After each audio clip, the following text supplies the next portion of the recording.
대체 무슨 이유로 I-40 운전자는 고속도로 위에 내렸을까요? 그 이유를 알기 전엔 아버지를 보낼 수 없습니다. 사고 현장에 가장 먼저 출동했던 경찰은 자세한 사고의 이유를 알고 있지 않을까요?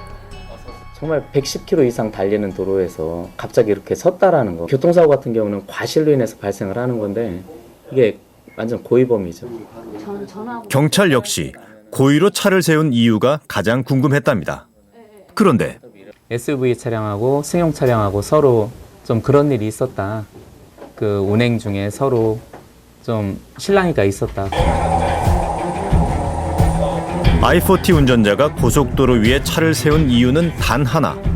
사고 당시 바로 뒤에 있던 소렌토 운전자에게 항의를 하기 위해서였답니다. 두 운전자 사이에 대체 무슨 일이 있었던 걸까요? 항상 내려가려고 했는데 그 사이에 옆에서 치고 와서 저도 깜짝 놀라서 하이빔을 날렸는데 그 이후에 계속 내리라고. 소렌토 운전자의 말에 따르면 I-40 차량의 위험한 질주가 시작된 건 사고가 있기 13분 전이랍니다. 소렌토 운전자의 주장은 이렇습니다. 제한 속도를 지키며 달리고 있었다는 소렌토 운전자. 그런데 뒤에서 갑자기 I-40가 무서운 속도로 나타났답니다. 1차로를 양보하려던 순간 I-40 차량이 위험하게 추월을 시도했다는데요. 사고가 날 뻔한 아찔한 상황에 조심하라는 의미로 상향등을 켰다는 소렌토 운전자.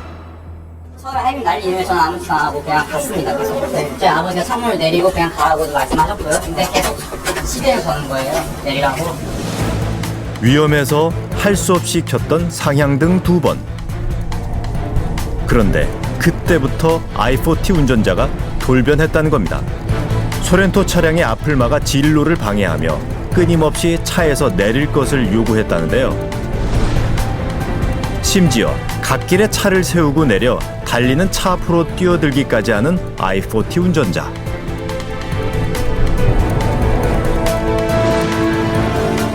그는 13분 동안 고개 운전을 하다 끝내 고속도로 1차로에 차를 세우더랍니다. 그러니까 상향등 2번 때문에 결과적으로 사고가 일어났다는 건데요. 운전자의 심리를 연구하는 전문가는 아직 밝혀지지 않은 이야기가 더 있을 거라고 말합니다. 하이빔 한 번으로 이런 상황까지 올 수 있나요? 단지 한 번만으로 이제 그런 행동이 야기될 거라고 생각하지는 않습니다. 그 전에 예를 들어서 그 운전자가 불쾌한 감정이 있었든지 아니면은 그런 행동을 야기하기 전에 또 다른 어떤 행동들을 했든지 어떤 하나의 행동 때문에 분명히 그런 우리가 아주 이렇게 비상식적이고 비합리적인 행동을 하진 않았을 거라고 생각을 합니다. 불법 추월을 하는 I-40를 향해 위험을 경고하려고 상향등을 2차례 깜빡였다는 소렌토 운전자.